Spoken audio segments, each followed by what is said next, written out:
Ġie ffirmat ftehim li se jkun qed iwassal għal ftuħ ta' Ċentru Globali f'Malta li se jpoġġi lil pajjiżna minn tal-ewwel għal vjaġġar li hu sostenibbli u nadif. Ħabbar dan il-Ministru għat-Turiżmu Konrad Mizzi fejn spjega kif dan il-ftehim sar bejn il-Gvern ta' Malta permezz tal-Ministeru għat-Turiżmu flimkien ma' Strong Universal Network Global Initiative, SANEX. Il-Ministru Mizzi spjega kif Malta se tkun qed tagħmel l-ewwel pass biex tevalwa u tassessja l-impatt tal-ivjaġġar fuq l-ambjent globali. Dan permezz ta' ċentru ġdid li se jkun qed iħares dawn il-kwistjonijiet.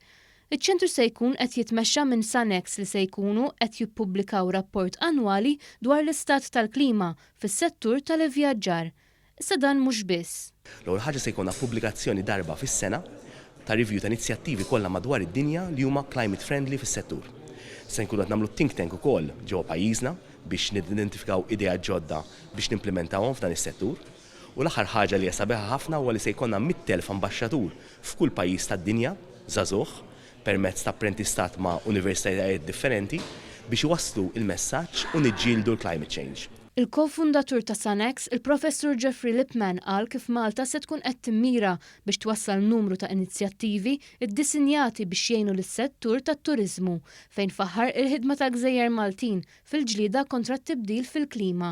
Il-Ministru Mizzi qal li din l-inizjattiva se tkun qed tpoġġi lil Malta fuq quddiem biex b'ħidma sfiqa tkun parti mill-bidla biex toħloq ambjent aktar xieraq għall-ivjaġġar.